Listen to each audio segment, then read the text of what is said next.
This is the 2023 Ford Escape Platinum.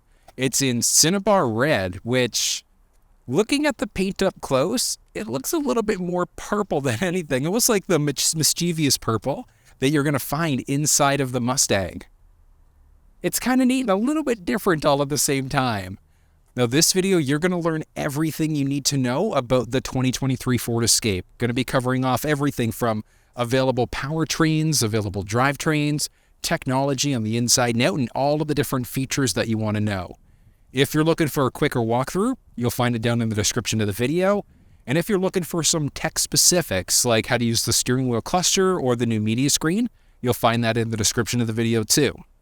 On top of that, you'll find a build link for this specific one and the contact information for Yorkdale Ford, who were nice enough to lend me this vehicle for the day to shoot the video for you guys. But let's unpack the new Escape because there are so many things you have to know. Starting off, let's, as always, take a peek at the wheels. Inside of the 23 Escape, you're going to find a series of different wheel sizes that are available. Like inside of the base, you're going to have just regular 17-inch, and then you're going to get up to 18s or 19s with varying styles, depending on the packages you've added on and the trim level that you've chosen. So we're in the Platinum, which gives us this style, and it has a nice blacked out Ford logo right in the middle of the wheel. Now, a few other small highlights. We've got this grooved highlight that runs along the body on the driver-passenger side. This makes it pop, gives it a little bit of an interesting design element. The Escape, you're going to be able to find either front-wheel drive or all-wheel drive, depending on which trim level of the vehicle that you're in. So it's going to be different, too, if you're in the hybrid, the plug-in hybrid, or the regular gas versions of the vehicle. This specific one is an all-wheel drive, and this system is an intelligent all-wheel drive. So we do have some drive modes that we can select through the center stack, but what happens is with the intelligent all-wheel drive, the vehicle is going to determine which wheel, which axle needs the most amount of power, and then it's going to shift out power as necessary. So there's no four-wheel drive lock from that perspective, but this thing still is fairly capable though. Shifting towards the front end, there are a few things that are going to really pop about the 2023 Escape. We've got a nice new interior, but the exterior highlights just pop that little bit more. It makes the Escape look a little bit more aggressive. I love the hood styling and even this beautiful grille. I like what Ford's done with it. Now, a few things that are going to be standard inside of the Escape. We're going to have LED headlamps regardless, the option for LED fogs. This thing also has a forward sensing system. So forward sensor is great because it can help out as we get closer to obstacles, but this also does have the option for a full 360 camera and park assist. So that's one cool thing that's different from the 22 versus the 23 model, is that we now do have our front-facing camera, side-mounted cameras, and backup camera for that full 360 view. And it looks really, really nice on that new multimedia screen. I think Ford did a beautiful job there. But we've got these LEDs and like a tiny little LED light bar along the very top that just pops. There are these nice chrome highlights on top of that right by the fog lamps. And then there's a little metallic highlight right on the lower part of the bumper. Double pulling in order to get under the hood of the Escape. And it's not on hydraulics, just a regular prop bar. But realistically, easy enough to get under the hood here. And we've got this, the 2-liter turbocharged engine that you're going to find in a number of other Ford vehicles. So the Escape has a few different options when we look at what's going on under the hood. You've got the 1.5-liter i3, the 2-liter i4, there's the 2.5-liter Atkinson hybrid, and then there's the 2.5-liter Atkinson plug-in hybrid. So a lot of different options just based off of what your personal needs are. Like if you want to get some electric miles, you're obviously going, your best bet would be the plug-in hybrid. But if you don't care about the hybrid side of things, this 2-liter engine is a beast, especially when you look at the weight of this vehicle. Like this thing pushes out 250 horsepower and 280 pound-feet of torque. It's like a little bit impressive. Easily top up fluids if we want to. Change your oil, easy access to the battery as always. And I have mentioned it a lot of my videos. You want to make sure you're regularly maintaining your vehicle to make sure your manufacturer's warranty stays intact. If something goes wrong because of a component that you haven't gotten serviced properly, or haven't gotten serviced at all, I should say, it could potentially void your warranty. So you want to make sure that you're regularly maintaining your vehicle, regularly changing your oil. Because these things like $30,000, $40,000, $50,000, you want to make sure you're protecting your investment and getting the best possible life out of it all at the same time. Filling up fuel inside of the Escape is unchanged from the 22 to the 23 model, so just along our driver's side. Capless system, and it does have anti-theft or anti-siphon technology built on top of that, which is useful. Now, doesn't matter if we're looking at the 1.5, the 2-liter, the 2.5 hybrids, whatever the case may be, regular 87 fuel is your minimum manufacturer's recommendation. But if you want the best possible performance out of your vehicle, you're going to ideally want to use a 91 or a 93 octane. That's how we're going to get those true horsepower and torque numbers that we saw underneath the hood. It's not necessary though. Like I said, like an 87 is technically minimum manufacturer's recommendation. You're going to lose roughly 2 to 3-ish% of your power by using that 87 versus the 91 instead. So not too crazy at the same time. I got to say, like, I love what they did with the original redesign a couple of years ago, how they changed up the badge to this different text instead. It looks really sharp. I like it. But because we're in the Platinum, we've got our Platinum badge along the bottom left, all-wheel drive along the bottom right, because this is the all-wheel drive model. This one does have the reverse sensing system, and then very similar styling for a rear bumper. So we've got that kind of like metallic look along the very bottom, like painted silver, I should say, like what we saw on the front end. We've got our LED tails, we've got our backup camera there, reverse wiper on top of that. Now this specific one doesn't have the available tow package that you can get right from the factory. Normally would recommend to go that route if you think you might be towing at some point. When we look at tow numbers, the 2.5-liter hybrid, doesn't matter if it's the plug-in or the traditional hybrid, are going to max out at 1,500 pound towing capacity. The 1.5 is going to max out at 2,000 pounds, and then this thing is going to max out at 3,500 pound towing capacity. So it does have pretty good tow numbers when you look at it. Getting into the trunk, we've got a few different options. So power liftgate inside of this one. You can unlock it from your fob. There's a button just to the left-hand side of the steering wheel. And then if you look at the C and Escape, just underneath, there's a button there. Just going to insert your fingers, push, and up we go. Now, the Escape actually does have a pretty good amount of cargo capacity just by itself. But before we get there, there's nothing really off to the right-hand side. Off to the left side, we've just got a 12-volt power point. And then this one just has the regular carpet liner in the back. We do have the option for a thermoplastic rubber tray, though, right from the factory. So if you wanted to get some protection for the backside here, you've got that flexibility. And then we've also got this tray we can lift up.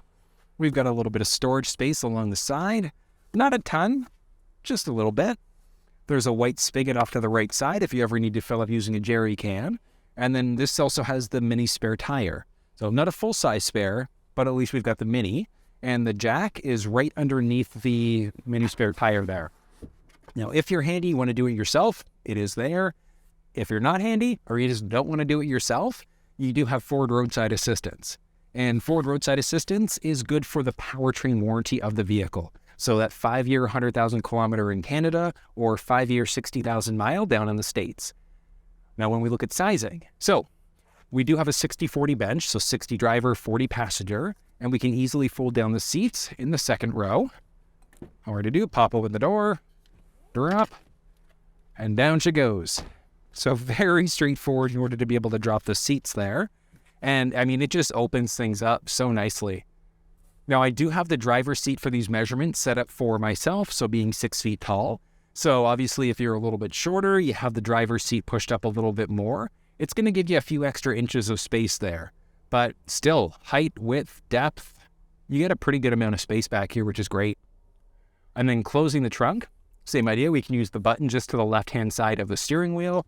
We can use the key fob, or there's a button up overhead, and we can close it that way instead. Taking a peek at the key fob for the new Escape. So relatively unchanged from the 22 to the 23. We've got our unlock button, our lock button, remote start, trunk release, horn or panic, and then we've also got access to our emergency access key just underneath here. But we could easily remote start. We just have to make sure the vehicle's locked first. We press the circle button twice. As you can see there, we're remote started. In order to cancel the remote start, you just press that circle button again once. So it's that simple using the key fob there. Now, just to show you how big this vehicle is. So I'm 6 feet tall. I can see over top, no problem. So realistically, getting in and out of this thing, you're not going to have an issue whatsoever. But I do like it, and it is based off of the same platform as the Maverick and the Bronco Sport. So size-wise, they are fairly identical to each other, which is pretty nice. Now, there is quite a little bit of technology here too. We've got our 5-digit number pad on the outside, our blind spot system on our side view mirrors that are also heated, and then we've got intelligent access. So as long as we've got the key fob on us, we can press here to lock the doors. We can slide our hands in order to unlock. So first time seeing this in person, and I have to say, I love the new look of the Ford Escape. The interior here looks really, really sharp. From the metallic highlights along the door that carry all the way through at the dash to the brand new media screen. Oh, this looks really, really nice. Ford, kudos. You did a fantastic job here.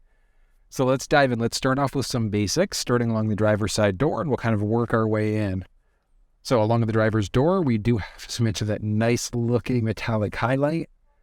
We've got 3 individual seat memory profile buttons there too. So if you've got multiple people driving the vehicle, you can remember up to 3 unique profiles.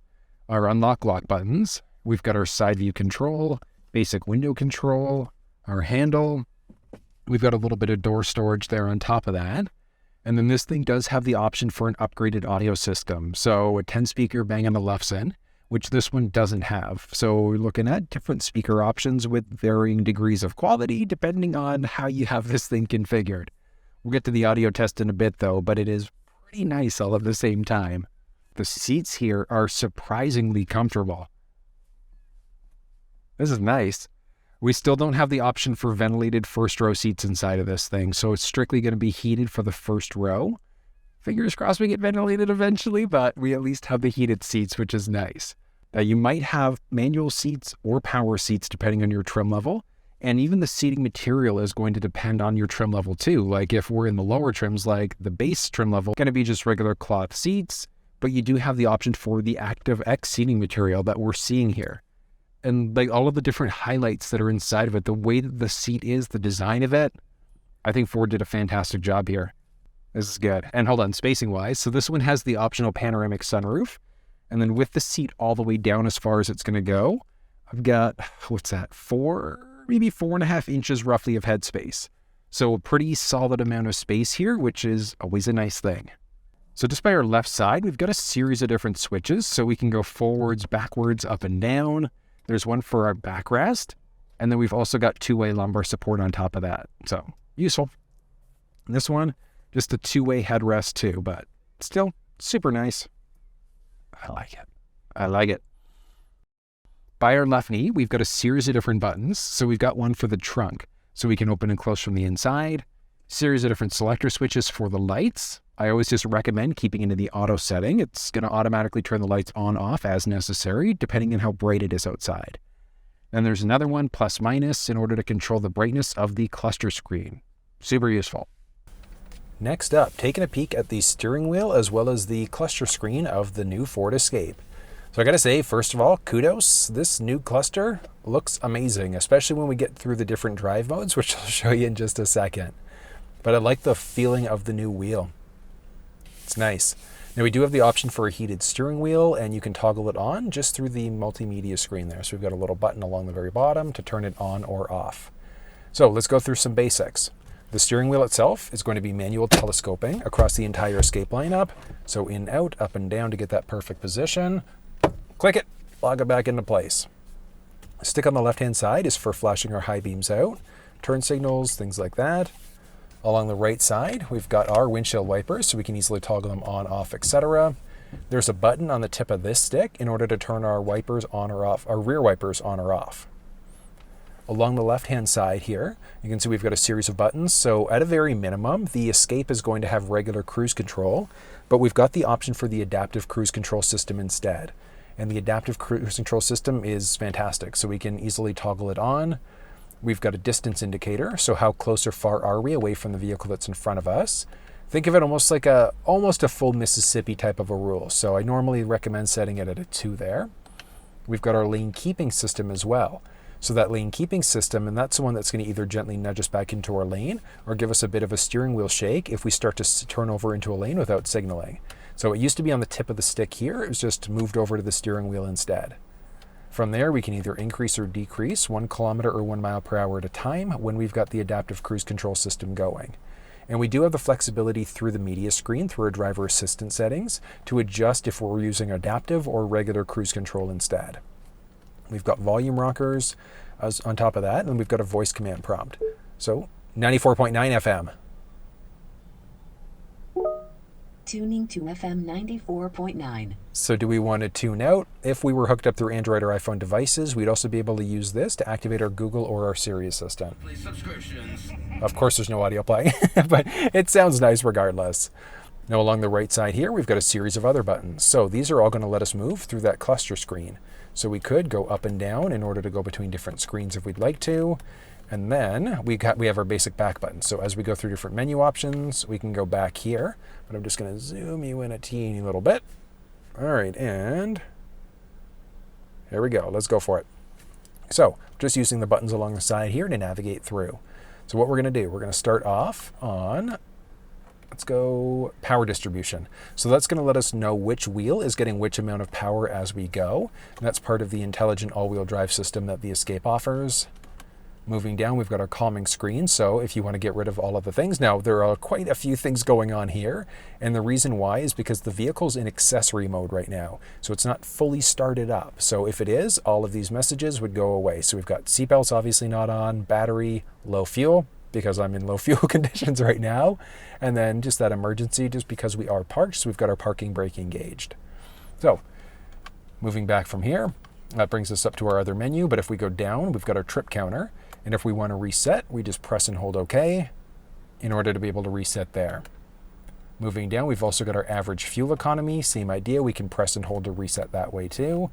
And then we've got what our tire pressure currently is for each side. Pushing this menu button along the bottom right-hand side here, you can see we've got a few other buttons. So we've got My View. So what view do we want to see? So we can just press any of these in order to jump directly into that screen. We've got our trip fuel, so trip 1, 2, our fuel economy or eco behavior coach.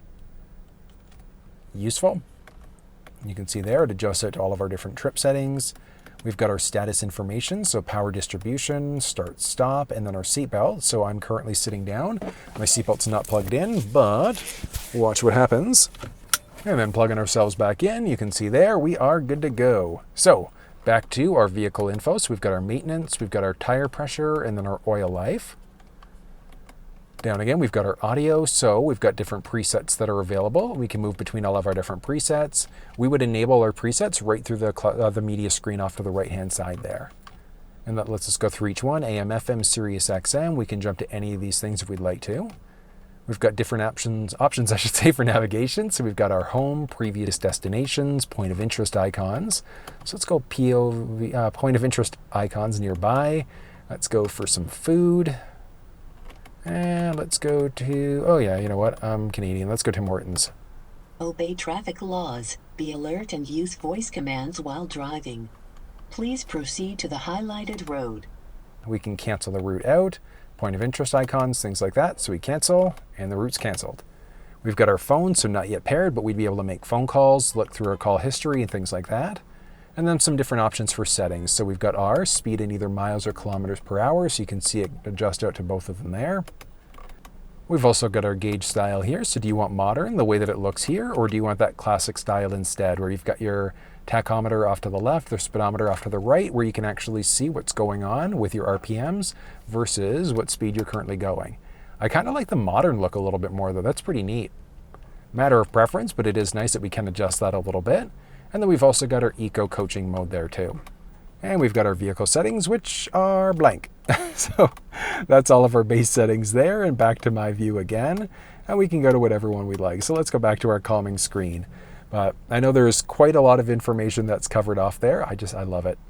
I love the look of that. It's so nice and simple. I like how on the calming screen, so it screams at us, so like obviously super low on fuel. So we've got what's currently going on with our fuel levels there. We've got our speed obviously on the right-hand side. We've got our cruise control, so we can toggle that on or off very simply there. We've got what's currently going on with how many kilometers the vehicle's been driven. We've got what gear we're currently in, whether our lane keeping system's toggled on or off as well. So, I mean, when we turned it off, like look at this, there's next to nothing. I love how it's kind of like dynamic there, so it's just going to adjust out the look on the fly. It's pretty nice. Off to the bottom right, it's what direction we're facing, along with what's currently going on with our outside temperature. Next up, taking a peek at the new media screen for the Ford Escape. So we've got two different options available. So it's either this 13.2 inch or there's a smaller 8 inch. They're both Sync4, which means that we've got support for both wireless Android Auto and Apple CarPlay. But let's dive through because there's lots of information you need to know. So let's say that we're on any other screen, ET Phone Home. We've got our home button along the very top left-hand side. We've got what time we're currently at. We can go to our clock by pressing that. We've got data transfer if we're connected to Wi-Fi, and then our current outside temperature as well. Because we've got the option with factory navigation, we've got our pinch to zoom there as well, and it's super responsive as you saw there. And we can either go split screen, so we can go between a few different sub-screen menus there, so up and down, or we just go to a full screen view instead. I personally love that full screen view, so I would leave it there. We've got a menu here, so we can look at our map orientation. So do we want 2D, 3D, etc.? Voice, so as we come up to turns, do we want voice and tones, just a voice, or strictly a tone to come up? We've got traffic on our map showing up, yes or no. Do we want to avoid certain things, like toll roads, highways, ferries, things like that? And then that's going to dynamically update the map for us. We've got show on map, we've got weather, as well as more settings. So more settings gives us a ton of other options. Do we want to use carpool lanes, 3D map? Do we want the vehicle to determine a dynamic route? So if a faster route's available, do we want it to let us know? Do we want to have the fastest or the most eco-friendly route as we go? And then breadcrumbs. So auto means that it's essentially going to let us know, well, it's going to determine whether they're on or not. But if we have it on, as we go to different locations on the map, it's going to leave a little breadcrumb letting us know where we've been. Really useful setting. And that's the basics of all of these different options there. We've got some different alerts. So do we want an alert when we enter a school zone, rail zone, etc.?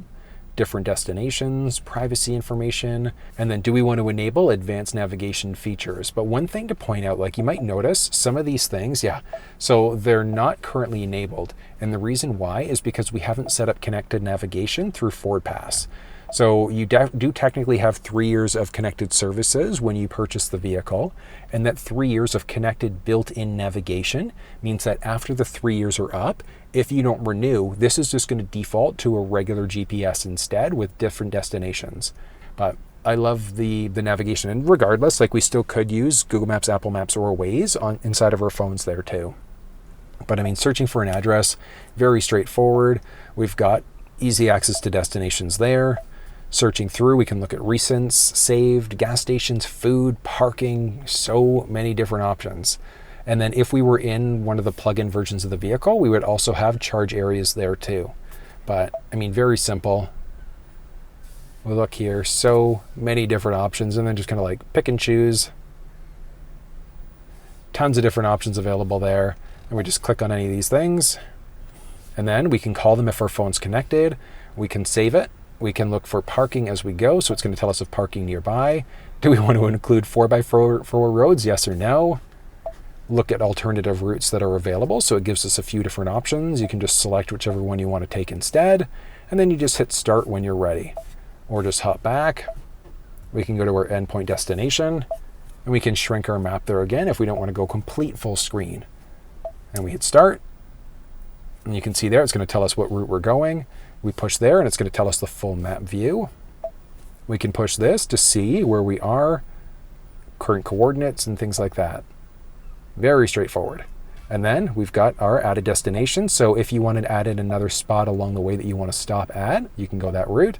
We can also see the full route.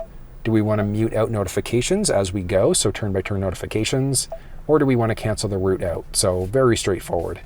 We've got search, recents, and then saved addresses. So if we've saved home, work addresses, etc., it's going to show up under this location.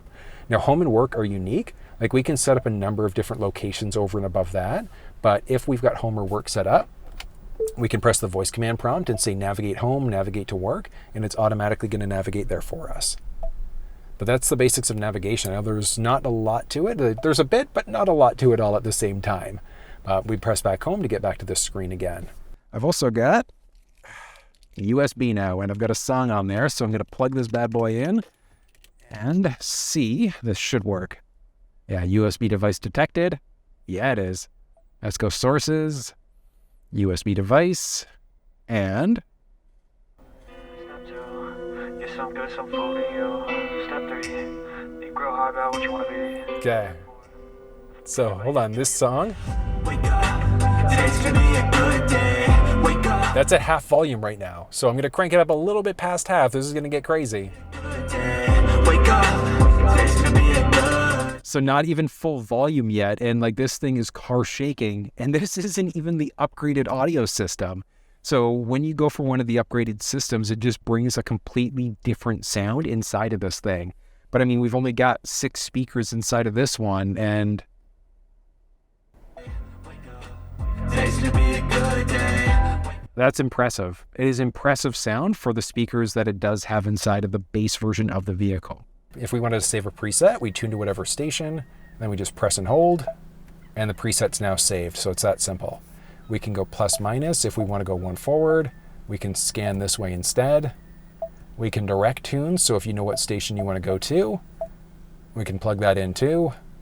Or we can go to different sound settings. So when we're in sound settings, do we want our tone? So do we want to adjust our treble, mid-range, bass? I personally find treble down a bit, bass up a bit, usually sounds pretty good. Moving back, we've got our balance and fade. So do we want it focused on which parts of the vehicle? I always just recommend if you're by yourself, focus on you. Otherwise, just down in the center works great. Speed compensated volume. So as we're going faster, slower, whatever the case may be, it's automatically going to adjust the volume for us on the fly. Occupancy mode, do we want to have it for driver or for all seats? And that's for the overall sound. Do we want it focusing on us or on all of the different passengers in the vehicle?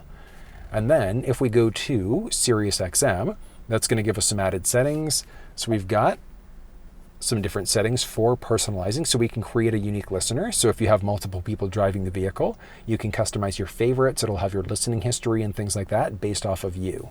So lots of different options there. We do, you know what I didn't point out on the last one?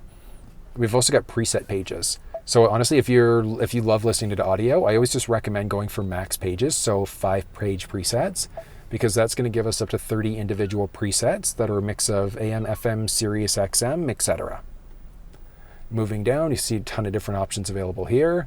Back to our sources again, brings us back to this main menu, and then just jumping back home. Next up, we can easily add a phone into the vehicle. Search for your vehicle on your device and select it once it is found. Perfect. So what we're going to do on our phone, we're going to pull up Bluetooth and click on Ford Escape. Confirm that the pin displayed on sync matches the pin displayed on your device. Pins match up, so that's good. From here, I'm not going to allow my contacts to sync up, but pairing is successful. So we've For your connected there. safety, please stay alert to changing road conditions and use Sync's voice-activated features while your vehicle is in motion. Now, I always recommend turning on 911 Assist, and the big reason why is because if we're in a collision with our phone connected, if it's a major accident, it's automatically going to dial 911 for you. So I always just recommend keeping that one enabled. From there, we also have the option of using CarPlay. So now that we're connected, we don't have to use it if we don't want to. Like we can just go over Bluetooth if we want to make phone calls, if we want to listen to our phone audio and things like that. We could press the voice command prompt on the steering wheel in order to either use our regular assistant, or we do a longer press and hold in order to be able to activate our Siri Assistant instead. So you've got that available as an option. But tons of options there, but I do like using CarPlay with my vehicles. So we just hit use CarPlay. We want to enable. Connecting, it's just going to be a few seconds, but look at that, 3, 2, 1, we're fully connected here. So we've got our CarPlay home screen. Well, actually, technically, this is the CarPlay home screen. We've got our maps there. You can see we've also got Go, we've got our voice, we've got what music's currently playing, we've got Apple Maps, we've got Google Maps, and we've got Waze. And all of these things can be used right through the screen here. Not all of them allow for drag around. So you can see there, that doesn't, so Waze doesn't, but I believe it's Apple Maps and Google Maps that do. Yeah, so Apple Maps, there we go. So we can drag around. Google Maps, it's not. So adjusting Google Maps is through the bottom here, and then we plus and minus that way. But I mean, they're all the same for searching, etc. Now, one really cool thing, so let's go to Waze here. Now you see this little icon along the very top left-hand side? Push that, bam, full screen CarPlay, which I love it. So I should have actually probably gone to either Google Maps or Apple Maps or Waze, but you can see here, oh, interesting. Buggy, that should be full screen. Oh, well, but it is nice because, I mean, we at least have that with Google Maps. It gives us, full screen capability. Utilizing this beautiful 13.2-inch screen, I think looks fantastic. Or we can just go back to our little split screen there instead. So matter of preference. But lots of different options. Really easy to use all of these different settings on top of that. Go back to our home screen if we want to. Hot button press into Google Maps. One thing, we've got a hot launch tray along the side. So you can see our current phone time, our connection, our battery life, what map application was opened up last. So let's say if we open up, we're just in Google Maps. Let's say if we open up Waze, that's going to be noticeable. Bam. So it's opened up Waze. We've got podcasts, and then we've also got the calendar on top of that. Now, if we go into our general settings on our phone, so just go settings, general, CarPlay, we can select the Ford Escape. We can customize it. We can turn off CarPlay or forget it. So if we customize it, let's say if we go back to the home screen here, let's say if you're a fan of listening to your audiobooks and you also want to have Google Maps along the very top. So you've got the flexibility to adjust this out on the fly. If you don't want certain apps, you can delete them, removes it fully from the tray, but it adds it into the very bottom. You can just push in order to add it back in again. And if you've messed up, you've done too much, you just hit reset to bring it back to our factory default screen there instead. So lots of information, a lot of available options there, but that's how we set up Apple CarPlay inside of this thing. Now, if we go back home, we can click through in order to get back to CarPlay there. We've got different applications available there. So we've got CarPlay, launches us back in that way too. So we've got a few different ways that we can kind of jump back and forth in between these things. So you can see there, CarPlay symbol is now at the very top. If we go into our settings, we've got our phone list. And you can see there, we've got the phone connected. Phone settings, we can also scrap it if we wanted to. And then if we want to switch back just to Bluetooth, we can push this. So there, disables CarPlay. We can click back into CarPlay, but now we've got my phone and audio connected through this phone. So it's that simple, setting up an Apple phone inside of the Sync4 media screen. All right, and setting up an Android is the exact same process. So if you weren't on this screen, remember all we're going to do is just go into our phone list, and then we're here, so we can now add a phone. Search for your vehicle on your device and select it once it is found. And we're just going into Bluetooth, and we're waiting for Ford Escape. Confirm that the pin displayed on Sync matches the pin displayed on your device. Pins match up, and we are connected. For your safety, please stay alert to changing road conditions and use Sync's voice-activated features while your vehicle is in motion. Thank you. And then I just denied giving access to my messages and my contact lists and things like that. And then it also supports Android Auto, so we're just going to enable there. Perfect, and as you can see there, so we're connected through Android Auto. We can exit or we just hit continue. There we go. So as you can see there, we're connected. That's so straightforward and simple. So we've got what's currently going on with our maps there.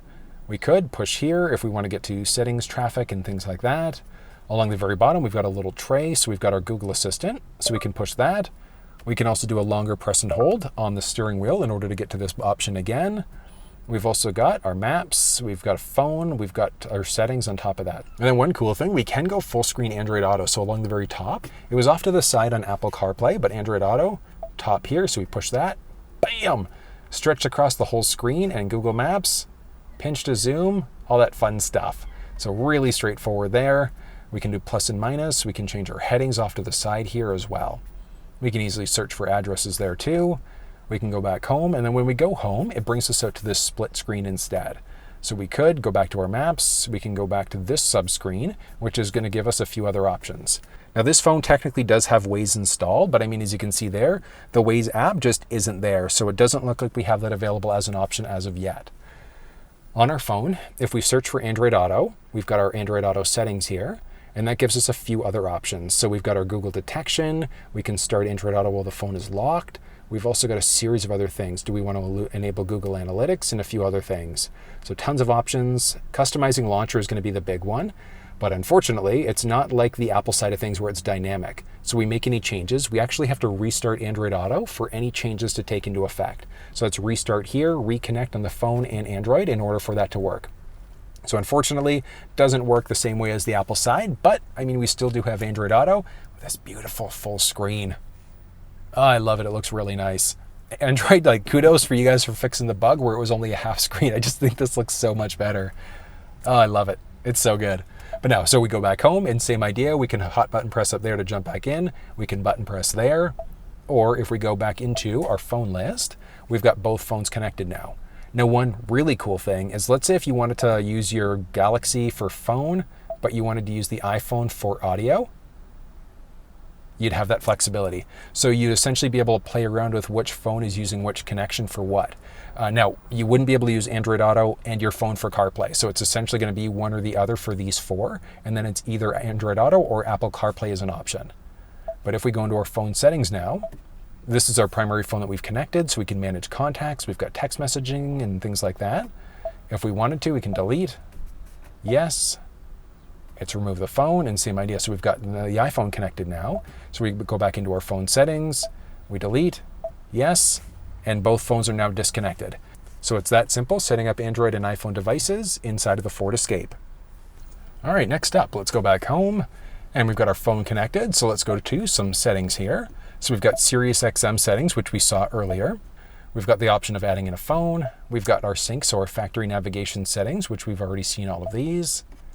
We've got our sound settings, which we've already seen, so tone settings, balance and fade, etc. Some vehicle settings, so 30-minute max idle. So when the vehicle's started, it's going to idle for 30-minute max, and then it's going to turn off. Or if we have this off, the vehicle's never going to stop idling. It'll just keep on running. Useful if you're going to be going to a drive-in movie to turn this thing off. Rear occupant alert. So what's going to happen is it's going to alert and horn when we turn the vehicle off, and it's essentially going to let us know to check the back seat. This is new. Child seat installed, yes or no? That's actually really neat. So what that's going to do, oh, that's cool. Neat. So it's more or less going to give us an option of letting us know that there actually may be somebody back there. Good job, Ford, for the added safety. Seat adjustment. So for the driver's seat, what's going to happen is when we turn the vehicle off, it's going to lower the seat and back it up so we can get in and out of the vehicle a little easier. We've got our serial number, remote start. Do we want to have the system on, or yes or no? And then if it's turned on, what do we want to happen? Do we want the vehicle to determine what the cabin temperature should be, or is it based off of our last settings? We've got our seats and steering wheel, so same idea. So do we want the vehicle to determine if the heated seats and steering wheel should come on or not? And then duration of the remote start, 5, 10, or 15 minutes. So a matter of personal preference. And that's all done through the Ford Pass app on your cell phone. Moving back, also have our wipers. So we've got courtesy wipe. So what that one's going to do is with courtesy wipe on, it's going to go through a wipe cycle, and then it's going to go one more time to get rid of any excess liquid that's on our windshield.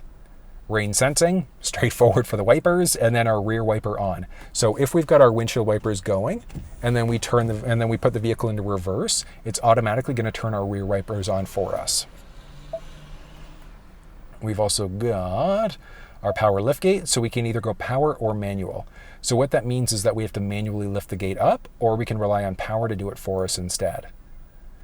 Different options for lighting. So do we want to have the auto high beams? What that means is that if the high beams are turned on and the vehicle senses an oncoming vehicle, it's going to dim the high beams for us. And then when we go to lock the vehicle, do the lamps stay on for 10 seconds, 20 seconds, 120 seconds, or do they just turn off immediately instead? Ambient lighting, so we've got just one color, but we can adjust the ambient light brightness.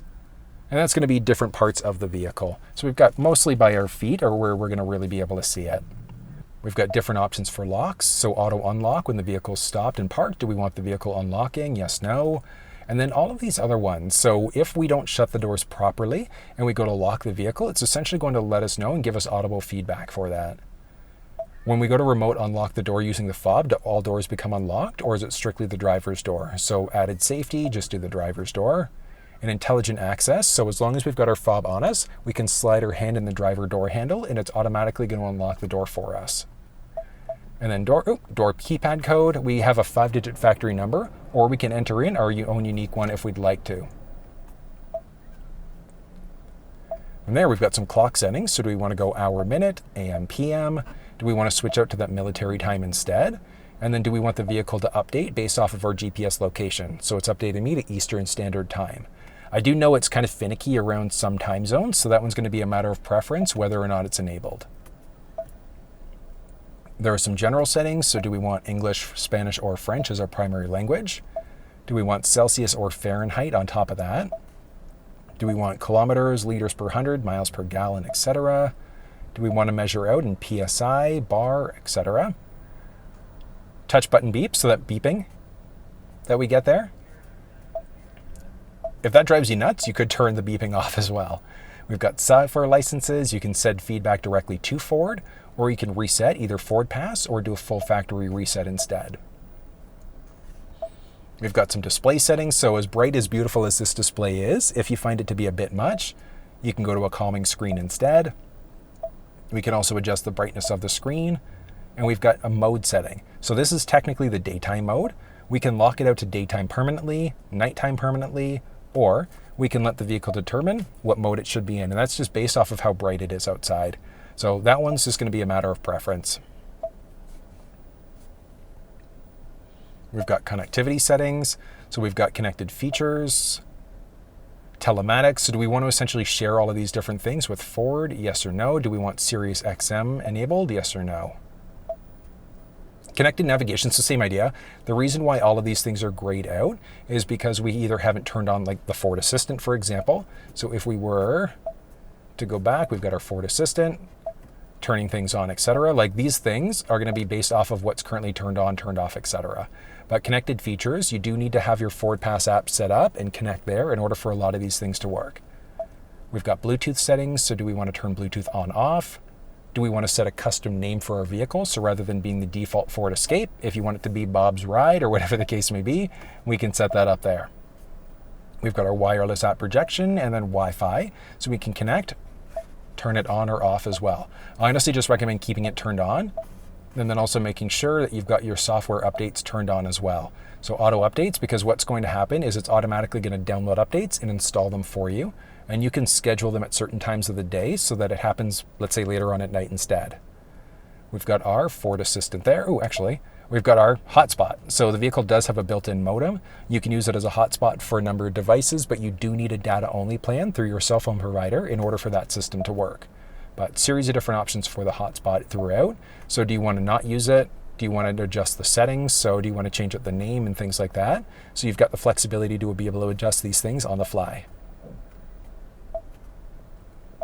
Ford Assistant, we saw that earlier. So do you want it to listen for a wake word, and what wake word do you want it to listen for? So we've got a series of options. So rather than pressing the voice command prompt on the steering wheel, we can say, okay, Ford. And that's going to launch your assistant there instead. So we've got the advanced mode, which means we won't get as many notifications. So if you go to change songs or radio stations, it'll just do it rather than asking if you want to do it. Phone confirmation, do you want to call such and such person? Yes or no? And then our command list is the list that comes up here. So whether or not that one shows up, a matter of preference. And then command help, this lets us know everything that we can do. Like there are so many things. So set the temperature, change it, whatever the case may be. Really useful to get the hang of this system. It is a brilliant system. 911 Assist, we did talk about that one earlier. So we do need to have a cell phone connected in order for this system to work, but it's going to dial 911 in the case of a serious accident. There's also valet mode. So valet mode, we enter in a 4-digit PIN and it's going to lock out the majority of the screen features. So people can't scroll through in order to use it until you enter that 4-digit PIN again. And that's the basics of settings. Moving into features, we've got a series of different drive modes. So we've got normal mode, eco, sport, and then slippery. And then each mode there is going to do something different. Like sport mode is going to play with our RPM shifting point. So it's going to make it feel a little bit more aggressive. Whereas slippery is going to play with traction stability control. If you want a fuller in-depth, yeah, it kind of gives you a little bit of a rundown of what they do off of this information section here. But basics, you want to be in normal mode most of the time. If you like sportier performance, if you're fuel conscious, and if things are a little bit crazy outside because we're in the winter time, that's when you're using slippery instead. Some driver assistant settings. Do we want to turn traction control on or off? Adaptive cruise, we've got a few options. So do we want normal cruise, adaptive? Do we want to turn our lane centering system on? So that's the one that's going to keep the vehicle perfectly balanced in our lane. And then do we want to have the vehicle predict our speed there as well? So if it recognizes that the speed's dropped or raised, whatever the case may be, it's automatically going to adjust our speed for us. Really useful setting, and that's if we have the adaptive cruise system turned on.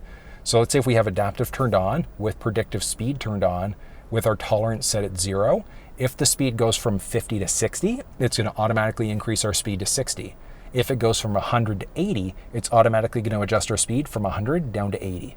But you've got tolerance levels, which essentially means that if the change happens and it's by, let's say 10 kilometers an hour or 11, whatever the case may be, nothing's going to change at that point. So it's very straightforward there. And then moving back, we've got speed limit assist. So if it recognizes we're going a little bit too fast, it's going to let us know. Lane keeping system, we've got 3 different modes. So we've got an alert, which means that if we start to veer over into a lane without signaling, it's going to shake the wheel. The aid is going to actually nudge us back into our lane, and the alert and aid will do both. So it'll shake the steering wheel and nudge us back into our lane. Moving back, the intensity of the shake, is it a high normal or a low shake instead? Moving back from here, we've also got, our pre-collision assist system. So a few options. Do we want to have it a distance indicator? So if we're coming too close to a vehicle, it's going to let us know of a potential collision. Do we want it to automatically brake for us in case of an emergency? Evasive steering essentially turns the wheel into like a hypersensitivity mode, so we can easily get out of the way of a potential collision. And then the sensitivity for that alert. We've got our rear view camera delay, blind spot system, so that lets us know if anybody's into the blind spot on either side of the vehicle. And that's just going to highlight orange on our side view mirrors, letting us know that there's somebody potentially there. Cross traffic alert, as we're going to back up, if the vehicle senses somebody's coming perpendicular, so from the left or right side, it's going to let us know of a potential collision. If the vehicle recognizes somebody's behind us, it's going to automatically brake for us. And then we've got our driver alert. So if we start veering over into a lane too many times without signaling, it's going to tell us that we should probably take a break. Is that it? Oh no, okay, I was like, that's not it. Oh, it is it, yeah, okay, so that's all for the driver assistance. And then we've also got a digital owner's manual there too. So very straightforward. If you get like weird messages on the dash, you're not really sure what they mean, you can hop in here to do a visual search, videos, and a number of other things. So if you're not sure, this video didn't answer it, you can go through the options here in order to see what's going on.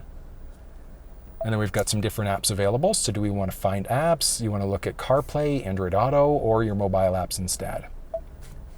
And that's everything. I know a lot of information about the basics of the screen. And then next up, we've got our climate control settings right under the screen. So we've got the option for heated driver passenger seat for the first row. Not available across the board, but it is available optionally. And same idea, we've got dual zone climate control. So we can adjust this way if we want to. We can adjust this way if we want to instead. Or we press the voice command prompt in order to be able to adjust the temperature that way instead.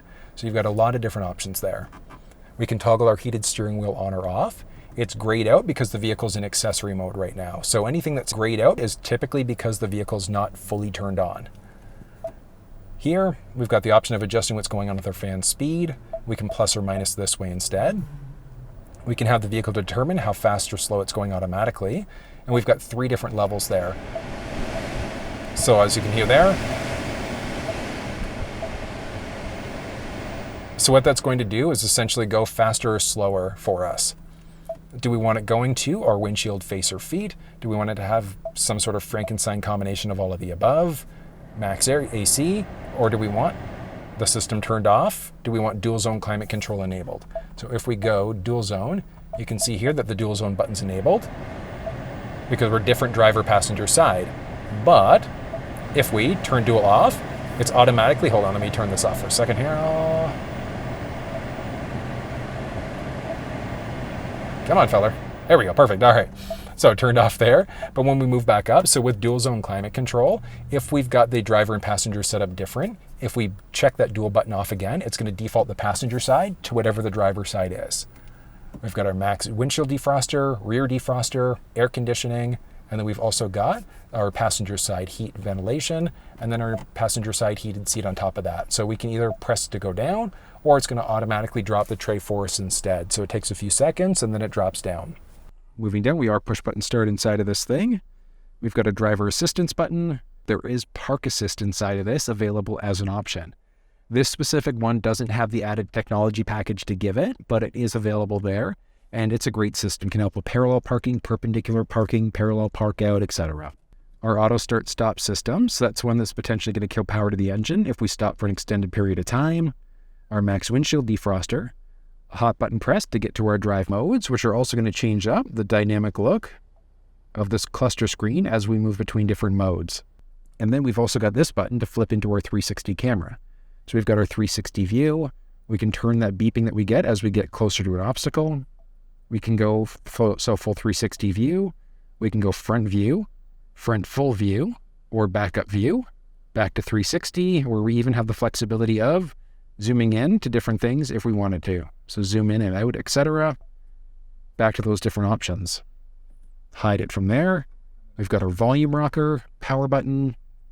Also, as we move down, you can see there that we've got a wireless charge pad. So if your phone supports wireless charging, we do have a pad there. It'll take a second to kick in. We've also got a few USB power points. So a traditional USB, USB Type-C, and this one obviously we're plugged in order to get different media from the media screen. So as long as you've got MP3s plugged into here, it's going to recognize them. We've got a 12-volt power point there. Shifting down, we've got a nice metallic highlight here. Traditional shift, well, we've got a rotary shifter, I should say. So park, reverse, neutral, drive into a low gear. Down a bit more, we've got our parking brake, auto hold settings. So one of the big benefits there is that if auto hold's on, we put the vehicle in drive, we take our foot off the brake, the car's not going to move. Park again, on off. I do recommend normally keeping that one on though. We've also got a few cup holders down there too. Now, one other nice thing, the 2022 Escape had a head-up display. The 23 Escape does have the head-up display available as an option. It's going to depend on which model of the vehicle that you're in, so which trim level and which packages that you've added on. But the head-up display, if you want it, it is available there as an option. Didn't cover it off in this video because this Escape unfortunately didn't have it. But if I do have a review video on that feature specifically, or even the park assist system, check down in the description of the video. I'll make sure I update it when I have video walkthroughs on those specific features. And then we've got our armrest with a good amount of storage space as well. Moving up overhead, this thing does have an auto-dimming rear view mirror. We've got some cabin control lights. We've also got shade controls for our panoramic sunroof. So for the shade and then for the roof itself. So the whole roof isn't going to open up. It's about, there we go. There we go. There it goes. Nice. Yay far that it opens, so not too shabby with a single button press. Secondary button press opens it up a teeny little bit more, but it's really nice. So we've got one for the actual roof itself and then one just for the shade. Very straightforward. Typical Ford styling. We've also got a sunglasses holder. On our visor, we've got a business card holder. There's also our HomeLink system. So if you've got a garage door opener, you can program it in. This thing has also a business card holder on the inside. The visor has a vanity mirror built in with lights, and this thing extends out to block all of the sun that might be hitting our face, which is nice. But I do, like I said, really like what Ford did with the redesign of the 2023 Escape. I think it looks fantastic. And this thing is a two-row vehicle. So let's hop back to that second row and see what's going on space-wise. Second row of the Escape is actually pretty nice. Now, the overall comfort, though, it's not really different from the 22 to the 23 model. The seats are equally as comfortable in both of them. This is nice, though. I like it. One cool thing, we've got a lot of the same feature sets that we saw along the door. So a lot of the same highlights. We've got a speaker and then a little bit of storage along the door for the driver-passenger side. This is nice, though. Good amount of butt cushion. You heard that there. And that's because we've got the flexibility. There's a bar between our legs. We can move the seat forwards and backwards a little bit. So if we need to create a little bit more space, you've got that flexibility. Don't get me wrong, I actually have a ton of space on my knees here, like knees and feet. There is a lot of space in the second row, which is great, but we can move these things back a tiny little bit more if we need it. It's kind of nice. Now, a few basics. Where do you even start? There are so many things. 60-40 bench, so if you want to, you can fold down one side or the other. But one cool thing, so we've got a lever along the side, the one that we would use to fold the seat down. We can also give it a slight recline. And with it reclined, it's a little tight for me, an inch and a half, maybe 2 inches of headspace there. So not a ton of space, but just enough. 3 full-size versions of me might be a little bit tight, especially for the person who has to sit in the middle seat here. Not impossible, but I mean, it's like a little tight, like a little bit. I wouldn't want to have to sit in the middle seat, but it is available there as an option if you do need it. Now, if you're not using the middle seat though, we do also have some cup holders there, always useful. If you've got kids, front-facing, rear-facing, not going to have a problem. We've got all of our anchor points. We've got our tether points behind the seats there too, which is very straightforward. Now, one thing, we don't have a map pocket behind the driver's side, but we do have one behind the passenger side seat. And then just behind the armrest, we also have 2 power points. So 2 USB Type-C. All right, so 2 USB Type-C, and then there's a USB-A and a USB Type-C inside of the front, in the front center stack there as well. Really straightforward. Now, a few other things to point out. Up overhead, we do have a little handle. We've got a clothing hook, and then also a little light on both the driver's side and the passenger side. So we've got hooks, handles, I should say, I guess technically, and clothing hooks on both sides, as well as our lights. So super useful there. So this thing is built on the same platform as the Bronco Sport and the Maverick, and those second row seats are locked in place. So if you need the adjustability factor, that is there. If you like the features of the Escape, but you're not sold on the body style, you could look at, like I said, the Maverick or the Bronco Sport. You're going to see very similar feature sets inside of those things. You're not going to see the new Sync4 media screen or a hybrid, though, in the Bronco Sport. You're not going to see the media screen inside of the Maverick, but you will find it available as a hybrid. And you can find review videos for those vehicles down in the description of this video. And that was a look at the 2023 Ford Escape, specifically at the Platinum trim level, but hopefully you learned a few things about all the different options that are available. If you have any questions, ran into any problems, drop down in the comment section below and let me know. And as I mentioned, you can find the build link for this specific one. You'll find the contact information for Yorkdale Ford and all of the tech walkthrough videos and things like that in the description of the video. But if you found this one useful, give it a thumbs up, subscribe to the channel if you haven't already, and until I see you next time, take care. Depending on which version of the vehicle that you're in. Oh. That's going to go in our bloopers. This is why you make sure this is fully installed properly. It's good. So we can go forward. So there's a series of switches by our left side. So in the power seats, we go, what the f? No, we don't go, what the f? And then we've got a nice amount of storage space inside. What is happening? Why? Why don't you like me right now? This is outrageous.